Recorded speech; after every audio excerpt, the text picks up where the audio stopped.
Well, I mean, let's define normal and call it what it was, which was a decade of declining enrollment, questions of value and relevance, rising costs, increased competition, changing demographics, an enrollment cliff on the horizon. So clearly the way things were wasn't a good fit for the students that could be. Right.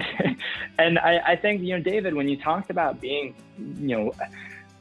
responsive to students' needs, having them drive, like, we have to be more customer focused, and the future of higher ed is only going to be increasingly virtual for two reasons. One, students want hyper personalized content. They want touch of a button convenience, and institutions of higher ed need a new model for increasing revenue and driving down costs. And so we have to be thinking about how can we make technology a better, more leveraged component to strengthen our existing efforts.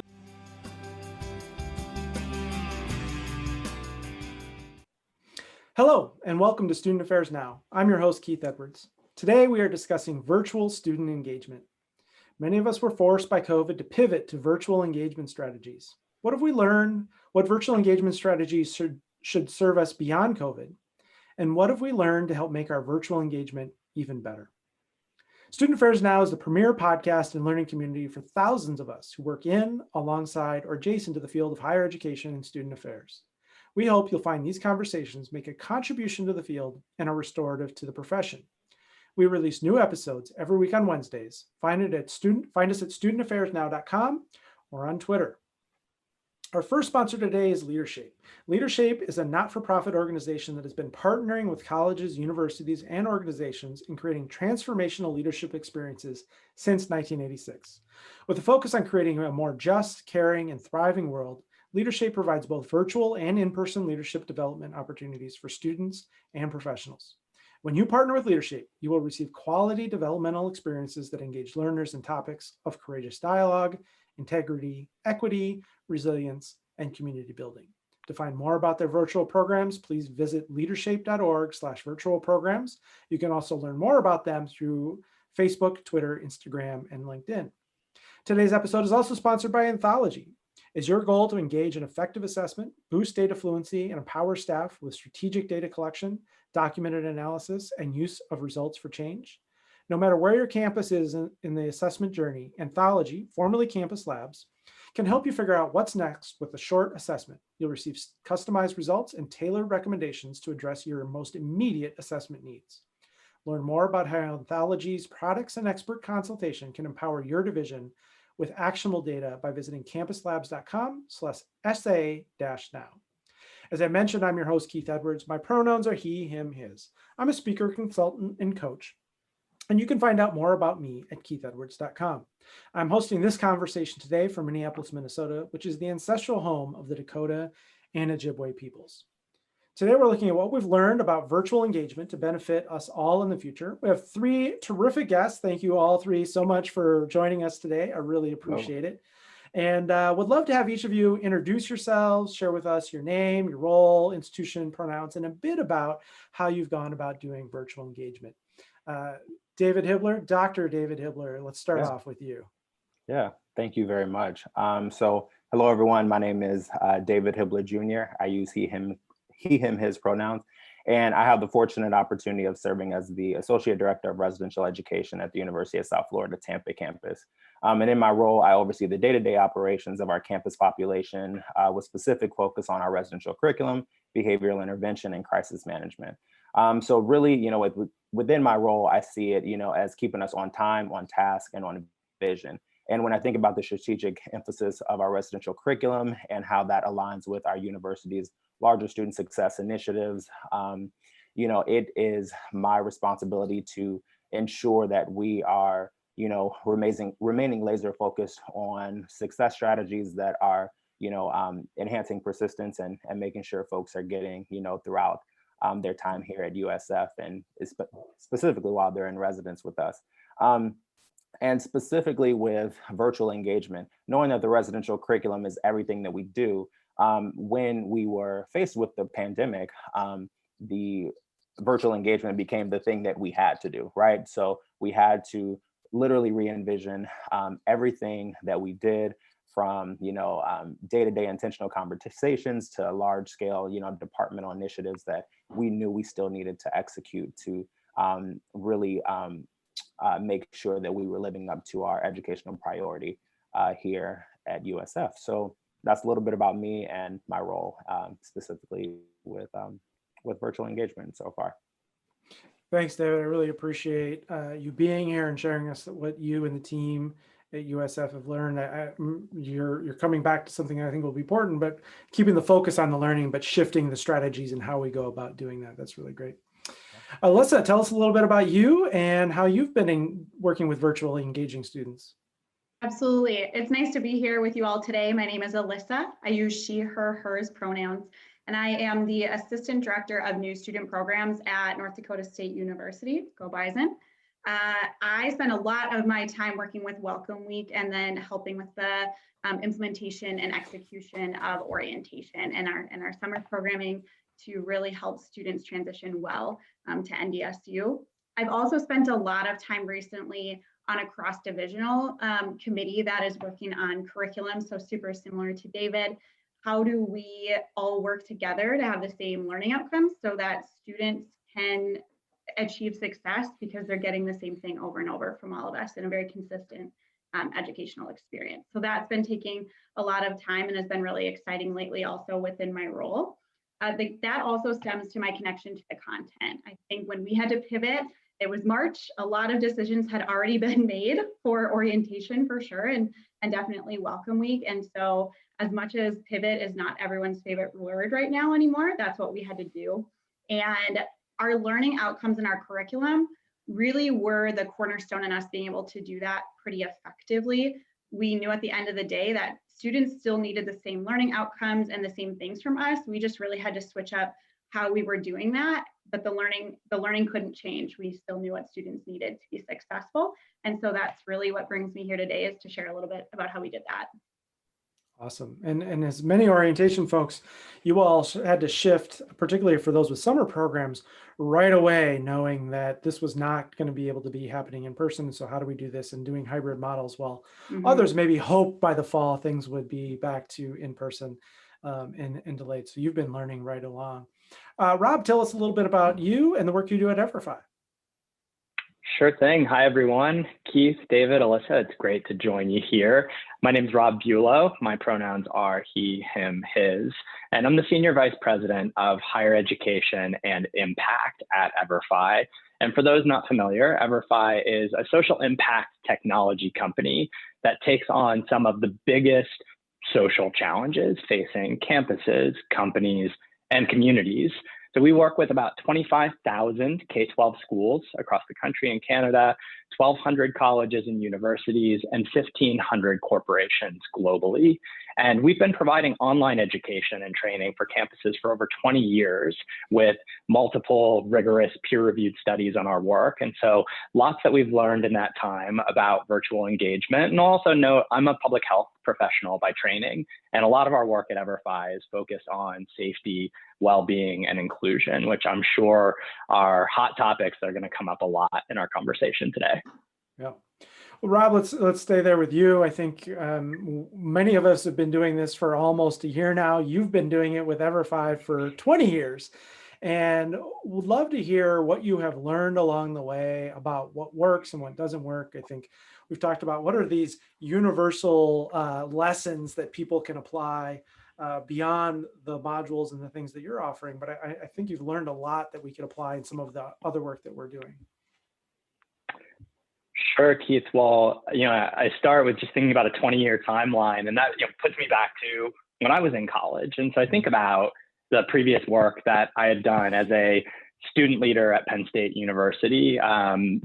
We had tens of thousands of undergraduate students, and so I worked on men's sexual assault prevention programming there. And it's hard. It's hard to reach everyone. There's no way I was going to get my voice in front of all students on campus. So there was this sort of scalability challenge. But even at UC Irvine, where I was leading orientation programs, where presumably every incoming student and their parents were participating in these programs, so we reached everyone, but were we collecting data? And often evaluation was a smile maybe a laugh at a joke I told, a head nod, or maybe that person sitting in the back of the classroom with their arms crossed that maybe leaned forward at one point and seemed a little more engaged. And so I think about sort of data and evaluation and assessment. And then lastly, when you have those sort of big group in-person spaces, how are you ensuring that you're having a really sort of targeted, tailored, personalized experience for everyone in that space? And so as I talk through the scalability, data, design, those are some of the ways that we at EverFi think about the key components of a comprehensive digital prevention and compliance training strategy. And so going a little bit deeper in design, one thing that's just universal with in-person or virtual programs is involving your target audiences in the development of those programs. And that remains true in the virtual environment. In fact, probably even more so, because you want to make sure if you're reaching every single member of your community with an online training and education program, for example, is every person in your community going to be able to see themselves in the content of your programs? And so representation, diversity is really important. Having various identities, being able to ensure that you're giving campus-specific information when you're buying programs off the shelf. They've got to be able to sort of have the look and feel of your institution. But then importantly, to that sort of learning styles, when you're reaching everyone in your community, you're going to reach people that have a number of different styles and strengths as it relates to how they receive information. And some of the benefits of reaching people in an online space is you can build in sort of adaptive, personalized moments and scenarios where you can give tailored and targeted feedback. So I think just considering good learning pedagogy is really important. And the last thing on design that I'll say is accessibility is just paramount, making sure that everyone can have an equitable experience with the technology. And that starts to get into some realms of trade-offs where the more engaging the virtual platform is, the harder and the more expensive it is to ensure that all learners can fully participate in that engaging platform. And you've got to think about even things like color palettes and languages and alt text for images. So that's the design piece. And then I'll go a little bit into administration and data. Just administration, you've got to have integration with your portals, with your learning management systems, and you've got this ability through technology to track participation, to ensure that you're meeting compliance requirements, not just by sending a brochure of your policy, but tracking e-signatures that people have read and understand it. That can create accountability in the system. And timing is so important. And when I say timing, there's the amount of time of someone sitting in a seat and looking at a screen, and that's important. And you want to make sure you're kind of chunking that up in reasonable bites of information, and that someone can log back into a program and pick up where they left off. That's really important.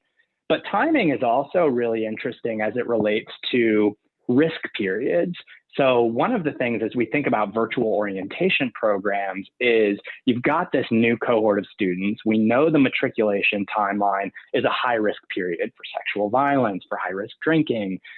Technology gives you the ability to reach students pre-matriculation. And then when you've got those students on campus, you then don't have to guess about what their needs and strengths are. You can integrate data to these pre-matriculation programs that will allow you to then meet them exactly where they are, which is where we're going to have the most ability to make change. So those are some of the universals that we think a lot about around building really engaging and impactful virtual training experiences. And I think the data is really what starts to connect the dots into all of the rest of your strategy.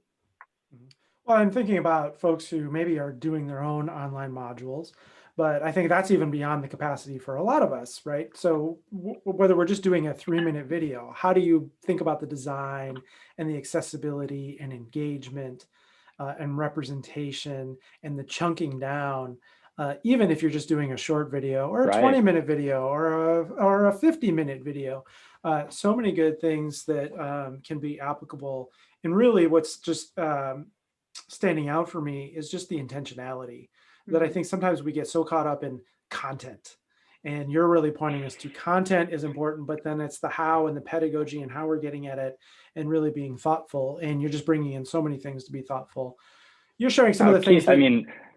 Yeah, just quickly on that, I feel like if you're not thinking intentionally beyond just, I need to have something that checks a box and can reach everybody at scale and has content that I agree with, if you're not thinking about design, you're not thinking about data, you're not maximizing whatever that investment is, the investment you're making in sort of build it your own programs, investments you're making externally. So you really have to think big picture, because it is meaningful investment, and to make the most of it really requires you to think about all of the streams of value that technology can add.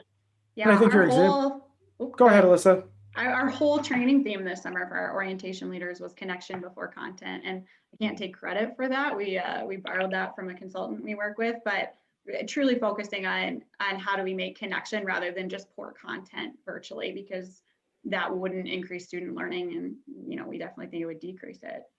Well, let's give Chad Littlefield, the consultant you work with, let's give Chad a shout out for connection over content. But your example of the pre-matriculation, I think that's a real asset to the virtual engagement, right? We used to be able to say, we got to talk about all these things in the first 5 days they're on campus, which is overwhelming. But and they stopped showing up already, right? We know that maybe we'll show up to more of that in those first 5 days, but then after that, the level of participation goes down. Whereas pre-matriculation, they'll watch just about anything you send them because they're so curious, they're anxious, they want to know what this is about.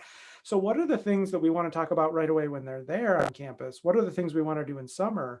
What are the things we want to do in between? What are the things we want to do even before? And I think it really opens up a lot of possibilities where we don't have to wait until they're in the ballroom and the dean is on the stage. Rob, you mentioned a lot of what you've learned from a broad spectrum of time of 20 years. What have you all at Everfi, what has shifted and changed in the past year? You've been doing online, you've been doing these modules. What has shifted in your approach and what you're hearing from students and the efficacy this past year? Well, I mean, thinking about the past year, I have to just start tipping my hat to my campus-based counterparts, and that words like agility and speed and innovation, those aren't usually words that we use when talking about higher education, but I think it's absolutely defining of what we've done in the past year, and just extraordinary work, especially coming out of student affairs. But one of the things I think we learned with, and apologies, Alyssa, with that pivot to the virtual environment is, we were able to move quickly to that space, and that was very effective. But we learned that we largely didn't meet students' expectations around the quality of that experience. And so you see on the academic affairs side of the house, a lot of leveling up of the quality standards for the virtual academic experience. And I think that we owe it to our work to think about how we level up the quality standards of the virtual student experience outside the classroom. So I think that so much of what makes college durable isn't just the technical skills people get in the academic curriculum. It's the fact that we are truly shaping the quality of students' characters. And that's where we've had the most learning over the past year, because you think about, last February, just all of last year defined by Black Lives Matter. Prior to that, it was #MeToo. We are dealing with a socially conscious, activism-oriented generation of students. In fact, we learned recently from a survey of about 5,000 graduating high school seniors that safety, well-being, and inclusion were as important to them as academic rigor when they were deciding where they wanted to go to college. And so that's just a mind-blowing perspective about the value and the purpose of higher education. And I saw this great article in the fall in money.com of all places, and it was about college and the Black Lives Matter movement. And it told the story of this prospective student, Mariama Lemon. And she was looking around months before at the costs of college, the academics, the extracurricular offerings. But as she really started to narrow her search down, her deciding question was, what will my experience be on campus as a Black woman? And what the article really pointed out was, we're not making it easy on students to see the commitment we have to the values that they care about. And so at EverFi, we've worked a lot in the past year to look at existing literature about principles of effective social impact initiatives that tend to take place in the in-person environment. We started to try to say, how does that translate virtually? What does theory-based and comprehensive and varied teaching methods and well-trained staff, these principles that we know drive good public health work, how do you measure that in the virtual space? Because to do that and to level up those quality standards allows us to tell the story of our work more effectively. And I know we'll talk more about this in later questions, I'm sure, but I think we need to, in the space that we're in the environment of higher education writ large, expand the focus of who we are and what we do in student affairs to the impact that we're having across the life cycle of students, the alignment to not just the mission of our institutions, but the business of our institutions. And so that's where we've focused a lot in the last year. As students have changed, how do we pivot this work and use technology to show up bigger and more prevalent in ways that we know they're holding us accountable to? I love these three things that are really guiding students' choice about where they're going to go is safety, well-being, and inclusion. And you're reminding me a lesson that I am constantly encouraging leaders. It's not just that you have to address these things, and certainly we're not always addressing these things effectively, but sometimes we are, and we're not being explicit about it. So it's like, how are we telling students and making it known and make it easy and being explicit about all these initiatives and efforts? And your comment about pivoting is reminding me of a previous podcast, Lolo Hong, who's the senior person for the Cal State system, talking about, we pivoted, we did it quickly, and we pivoted. That doesn't mean we pivoted well. And I think today's episode really is, we made the shift to virtual. What would it look like if we did that really well, now that we've had the benefit of lessons learned? David, at South Florida, you all started thinking about this before anyone else I know. You were sort of like, I don't know if you could see the future or you're just warriors and plan for the worst, but you started planning to shift to virtual engagement before anybody I know. Would love to hear how you hit the ground running, the lessons learned, and I know you've also, I love your team's ability there to give it your best, learn what works and what doesn't work, and make quick adjustments going forward. So tell us about what happened there and really the lessons you want to share with others. Right, yeah. So usually in February for us and a lot of other curricular institutions, we are now starting to pivot and focus on summer and focus on the following academic year. And with that looming pandemic in place, we found ourselves in that space of, okay, now we have to pivot into virtual engagement. And I think, to start that initial impetus to like building, everything that we did was, how do we start with the end in mind? So like, how could we still create these learning centered environments when we could no longer, meet in person with students? And most importantly, how could we still fulfill our educational priority or that main promise that we have to our residents? So in that 1 week, so like March 1st or whatever that was, we quickly digitized our entire residential curriculum and we built it on the learning management system or the software here at USF, which is Canvas. And we named that course Bulls in the Cloud. And we thought it was a genius idea because we were like, all right, they already have to log into Canvas every day. So why not just like insert ourselves right there?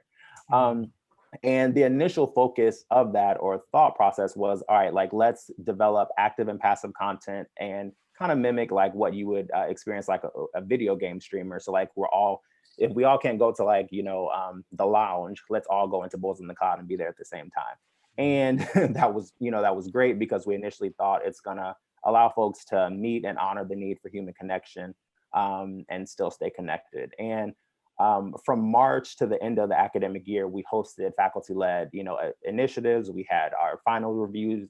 We created modules and spaces for our living learning community partners to exist in. We co-hosted, events with our counseling department and our wellness unit. And we were constantly updating the information about our COVID, policies and the academic calendar and best tips for how, our residents could, best shift to this e-learning space. So we were trying to be, that main resource for them. And over the course of those 2 months, we had a lot of, hits with that, but just hits, right?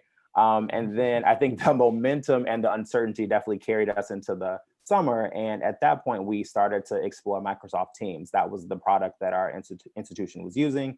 And we then had a small population on campus. So then we decided to really look to see how are our intentional conversations and how are these community gatherings or roommate agreements or all these other educational strategies really going to work in that space. And by the time July came around, I think if there was one thing, the first big nugget that we learned was we were doing too much and we needed to do less. That digital fatigue was real, not only for our residents, but it was real for our faculty, our staff, and our students. And we were exhausted before we even had our biggest, test yet, which was fall opening.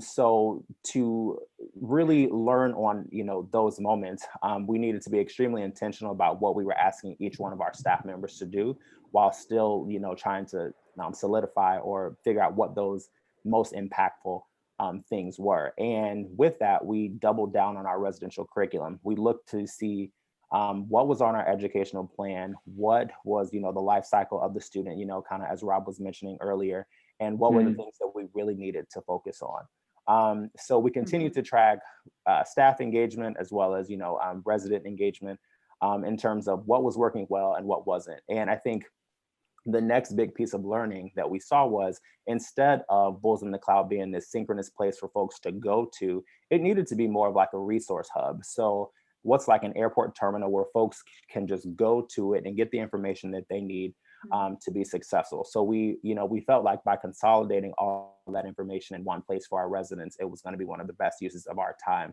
and to really protect, the capacity of our staff. So I think those were some of the big moments there, just in terms of like that thing that we had created. And then the other pieces that we needed to be mindful of was, all right, the content that we were still creating, how are we making sure that that was timely, relevant, and engaging? So just how we wouldn't want to show up to an event on campus and just be talked at. How are we getting our presenters to understand, how am I facilitating something rather than just like presenting it? How am I understanding my audience, ensuring that the content was relevant and timely? And we really looked to social media to try to get people to understand themselves more so as like social media influencers rather than just like presenting knowledge. So I think that was another huge shift and learning that we had. As I mentioned before, scaling back on all the synchronous events and only focusing or only preserving that time or that space for the initiatives that had huge impact. So like some of our social justice initiatives or some of the events around the election that we just had, or the faculty-led subject matter expert panels where we knew residents really engaged with that, and it was important for folks' major career exploration and different things like that. So we preserved that space for them, and still also thought about, all right, so we have the digital fatigue that's happening, but now we're having screen fatigue, and I think that's when we really saw that in October. So also knowing that the concept of Bulls in the Cloud was this resource hub, we recorded everything. We were posting things on our YouTube pages, but then we were also like, well, why not create a podcast? Why not, put this? We're big fans of this idea. Right. We're big fans of this idea. Big fans of the podcast, right? So we put that there because then we started to engage folks in a different sensory modality. And while we might not have seen all of like the tremendous success around that right now, there is still a steady listenership to our podcast, Bulls in the Cloud. Go follow it, like it, subscribe. But we're excited to, present that content in a different space for folks who might just be walking across campus, or they're in the rec and they could just be listening to it. And I think the other two big moments of learning were around data and then accessibility. So we had to reimagine assessment for our educational strategies to collect real-time data on experiences, wants, and goals for our students. So our team really has collected and synthesized the information to share with campus partners and create virtual programming that is relevant, like I mentioned earlier, and that aligns with our learning goals. And it's helpful because there's little scholarship right now around how to operate in a pandemic. So I think we're truly, just trying to embody what it means to be a scholar. Learning as we go. Learning as we go. Yeah. And I think the last part on accessibility, and as Rob mentioned earlier, making sure that we're reimagining the space to ensure that students have access and feel represented in the space. One of the things that we're really trying to explore as our COVID-19 task force at the university will allow us is different grab and go options for programming. Not everyone has access to the certain pieces of technology. And then our real talks, that was a social justice initiative that we continued on, and making sure that we moved those online because they were identity spaces that folks could go to unpack what was happening for them and what it meant for them to be a student of X identity, and to really align them with certain faculty or different resources on campus to help in that. So those are some of the moments of learning that we've had here at USF since February of 2020. Well, and so much of what you're sharing is really reinforcing some of the things that Rob said about design, intentionality, and accessibility and assessment. But I love about how student-centered your team is. Students are already in Canvas, so let's go there. They're starting to use Teams, let's go there. They want to be able to move around and work out and be on the treadmill or go for a walk, so let's go to a podcast. And really continuing to not think, how do we want to teach this, but how are students best going to learn it? And let's go do that with them. So kudos to your team, and thank you for all those lessons learned. Alyssa, you were jumped in right away, shifting with a summer orientation and a fall welcome week and ongoing engagement virtually. What did you learn from this quick shift, right? You didn't have a chance to wait until the fall and see how things played out. What did you learn from the quick shift that you're really applying as you move into this summer and into the fall? Yeah, one of the interesting things for us is that when we started to really figure out what are we going to do, nothing was out there yet. No one else had really started to figure out what it was going to look like. So I think now we can go and find all these Facebook groups and all these webinars and how do we engage them. Even what we're doing today, that did not exist. And so that was really the first time, I think, in a lot of our careers that we said, we don't even know what resource to use. We got to go back to knowing our students and knowing what we need them to learn. That was really kind of scary and also kind of freeing, right? Because when you're making it up, you can break all the rules. Exactly. And David hit on essentialism, and that was really important to us, not having them on campus for, a full day. We couldn't spend 8 hours in Zoom with them. And so truly saying, we know there's a lot we want students to learn, but what do we really think is the most important for them to have before they get here in the fall?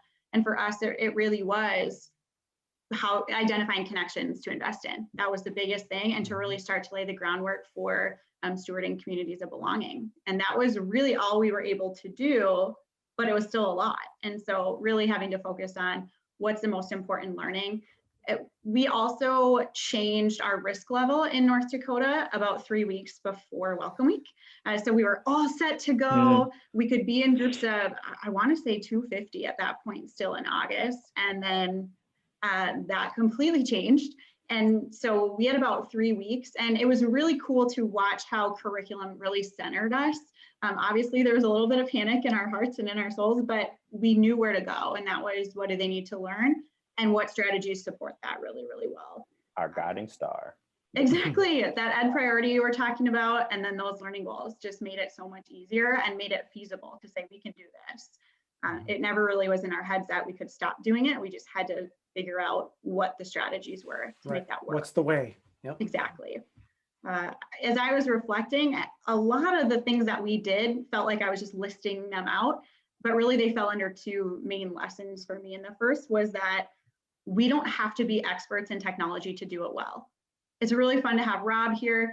There are places out there that are so good at this that I didn't have to feel like I had to know every platform and how to do it. And I know there's privilege in being able to hire consultants and work with companies, and that's not something that every institution could do. But we were able to leverage the fact that we weren't paying for $50,000 of meals that summer. They weren't coming to campus. And so how could we use that to use expertise, but also to create something that would be sustainable after COVID? So one of the things that we did in working with Chad Littlefield's We and Me Incorporated, he helped us create a really engaging online hour where students were just focusing on making connections through really cool connection cards, through breakout rooms, through activities.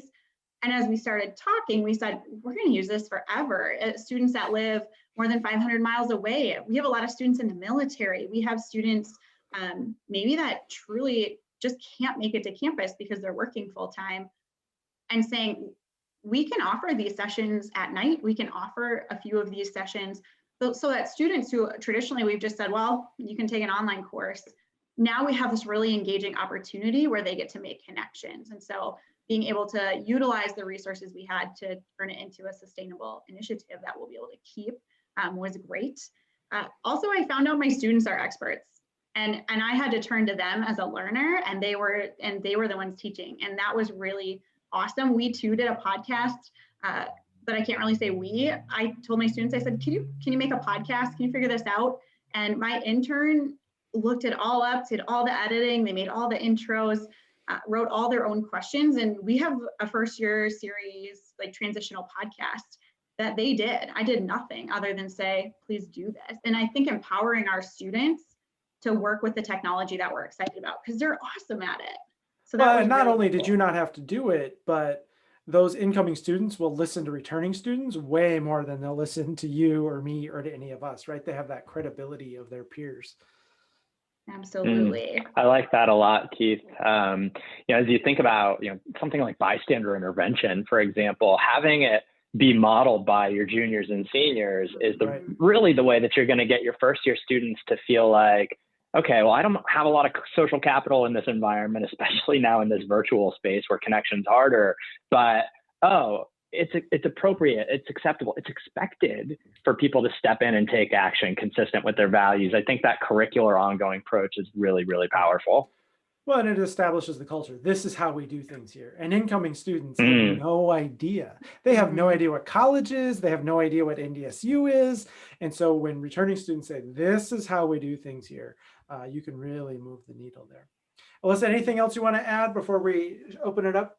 Yeah, the other piece that we learned was that it helped us increase in vulnerability and engagement through some of the technology.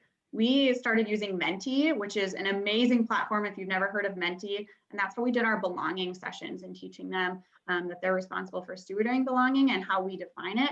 Mentee allows you to project it on the screen, but then students can follow along and interact on their phone. They can heart things, they can submit questions, they can, we asked, how does being authentic on this campus make you feel? And they got to choose the emoji, and in real time, we could see the emojis. And as we've all talked about data and assessment, it was really awesome to then have this anonymous, we'll just go with anonymous platform where they could respond, and we can export all that data on our entire incoming class to say, they feel really excited about being authentic, or that makes them really nervous. And the same thing with our trainings. We were able to bring in high school counselors and actual incoming students and high school teachers to tell our orientation leaders what students were feeling and what their experiences were. And we had never even thought about doing that.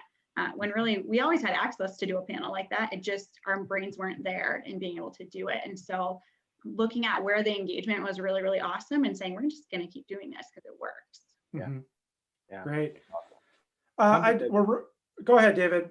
No, just something recently that's happened. So the students here have created a USF confessions page on Instagram. So now a lot of administrators are following it because, of course, they had some things to say about some of the residence halls and staff and COVID-19 policies. But now it's on our radar, and we're being mindful of what they're sharing, and because it's just like real data and assessment right there for us, and we're actually having conversations at higher up leadership levels. I love that you're thinking about Instagram stories as assessment data, right? And how can we use it to inform? There's no pre-test, post-test, there's no regression analysis, but it's data nevertheless. It's students telling us what they're worried about, what they're concerned about.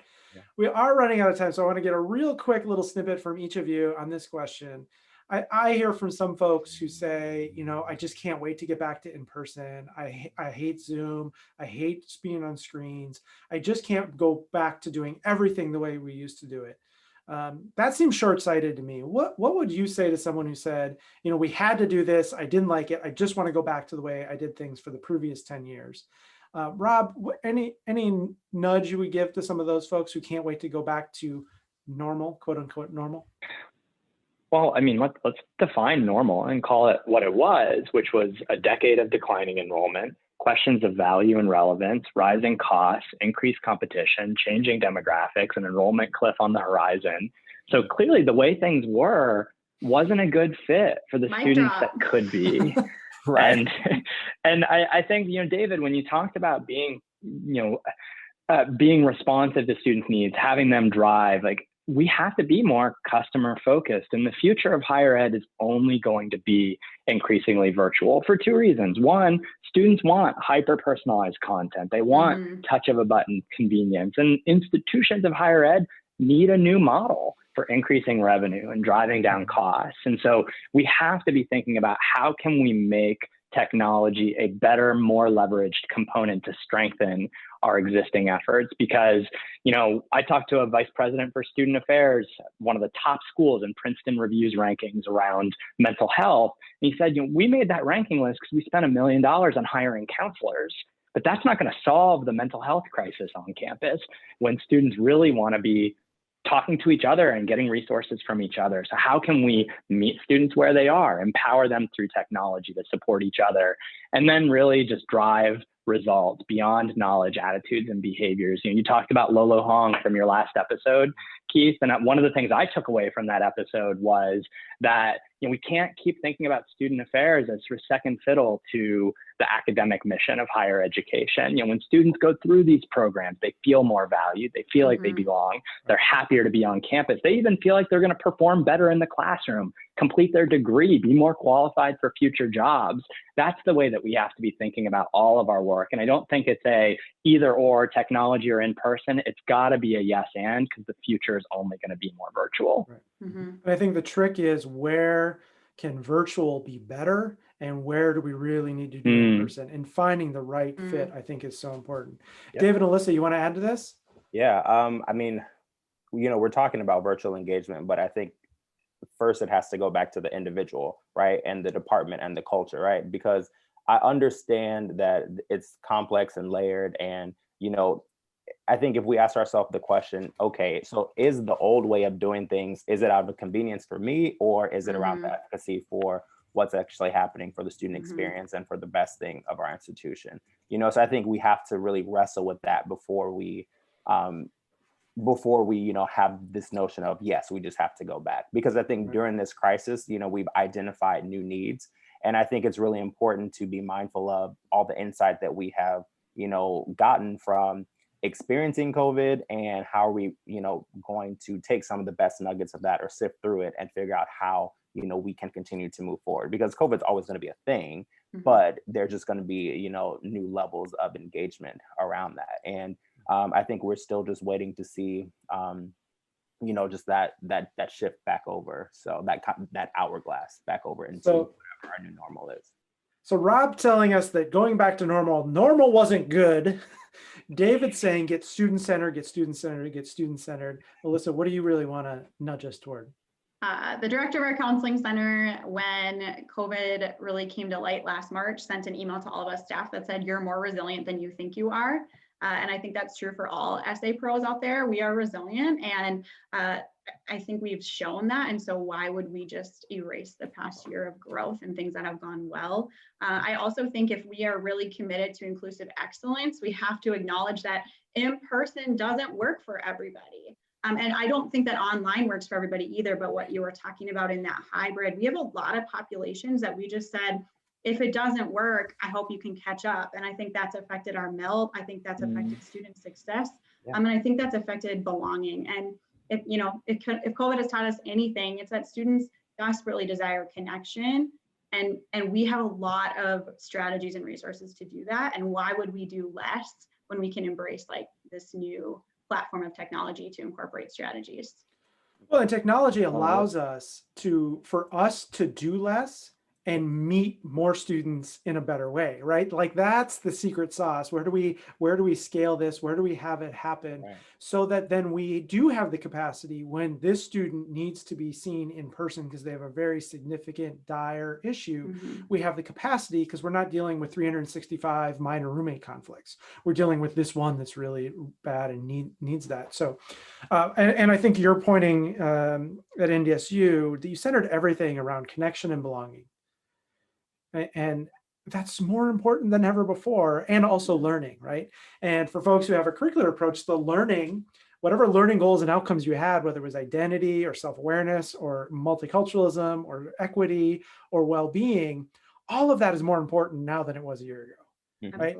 And so if the learning is more important, how do we be most effective at reaching so many different people? We are out of time. So we like to end, though, with this final question. We call this podcast Student Affairs Now. So I'd love to just hear from each of you. And maybe Rob, we'll start with you, David, and then Alyssa. But what are you thinking about now? So that might just be like now in your career, in your profession, or just at the end of the podcast. Like, what's really catching you at this moment? I'm resonating a lot with connection before content. So I'm going to try to make this connection of, the primary reason students continue to go to college is to get a good job. And so how can, in this environment where we've now got more technology tools than ever to reach students at scale, to track the way they're engaging with us and to collect data, we should be thinking about curricularizing all of those outside the classroom experiences and even credentialing those experiences and thinking through how student affairs is giving people the non-cognitive soft skills that are actually 21st century workforce readiness skills. That's what's on my mind a lot right now is, a student might not think that a diversity, equity, and inclusion course is for them. But when you talk about how these are the skills that your future employer is going to need you to have if you want to advance and fit in that workplace culture, that's the WIFM for those students. And I think we've got to be just leveling up the value of the things that we're doing outside the classroom, because it is absolutely shaping the life course trajectory of our students. Awesome. Love the WIFMs. What's in it for me? Yes. What's on your mind now, David? Yeah, I think for me, just given the time of the year in higher ed, recruitment is on my mind. Whether folks are looking for new opportunities who are already in the field or they're entering into the field from grad school, there are more people than jobs right now, and there's also a lot of folks who are leaving. And, we're over here talking about the uphill battle of what does this new space look like for us and how are we continuing to, to foster connections and just like how technology is going to continue to evolve the field. I want great people still here, and the fatigue is real for folks, whether it's the digital fatigue or just the exhaustion of, dealing with the health pandemic and the racial pandemic that is happening. And I think there's a lot of trauma out there right now, and I want folks to be well. I want folks to do what's best for them, but just recruitment in general is on my mind. Like I said, the innovation fatigue and how we continue to grapple with that. And then also the last thing, traditions. There's a lot of, lost moments that our students are not having on campus. Students will never truly understand what it means to live in Betty Castor Hall or Kosov Hall here at USF. And what is going to be some of the long-term impacts of that are some things that we're trying to focus on right now, because right now we'll have about 2 or 3 cohorts on campus who don't know what it means to truly just be a student, on any of our campuses, so we have to figure out how we replicate some of that or share the narrative. And so those are things that have been on my mind recently. Well, David, I have to just say, when you talk about tradition, though, there's a great quote from Michael Sorrell, the president of Paul Quinn College. And he said, we as administrators, we have to be less in love with tradition and more in love with our students. So I resonate a ton with that. That's a great one. And I was going to emphasize, you talked about the struggles people are having with trauma and burnout and compassion fatigue. 2 of our most popular episodes and all of the podcasts have been 2 episodes on exact those topics. People are struggling with that, looking for ways to think about it, frame it, do better. Alyssa, what's really with you right now?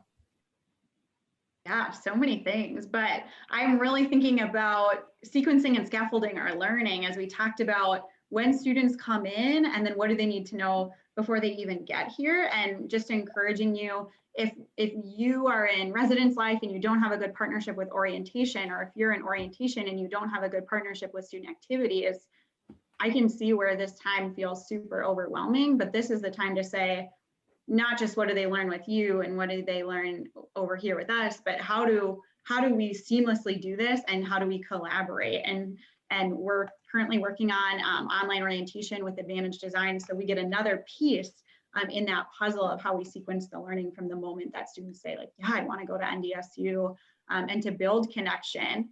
And we've just talked a lot about how do we capitalize this time of we're going to have a lot more time in the summer than we normally do as orientation professionals. And so instead of just being frustrated, taking all that time and saying, let's build, because normally we would never have a year off from in-person work. And that allows us to change and adapt and justify changes because we have time to do it and to make those really strong changes. So excited about the possibilities there. Yeah, wonderful, wonderful. Well, thank you all so much. I really appreciate your insights and your guidance, your experiences, sharing your successes and sharing the bumps in the road and the lessons learned is really, really helpful. Thanks for being great guests and helping us all be more thoughtful about how we're going to virtually engage students going forward. To our listeners, you can receive reminders about this and other episodes by subscribing to the Student Affairs Now newsletter or browse our archives at studentaffairsnow.com. I think we gave a shout out to 3 or 4 previous episodes. Thanks to our sponsors today, Leadershape and Anthology, formerly Campus Labs. Please subscribe to the podcast, invite others to subscribe to the USF podcast as well, share on social, or leave a 5-star review. It really helps conversations like this reach folks and build a big, broad community so we can continue to make this and other conversations like it free to you. Again, I'm Keith Edwards. Thanks again to the fabulous guests today and to everyone who is watching and listening. Make it a great week.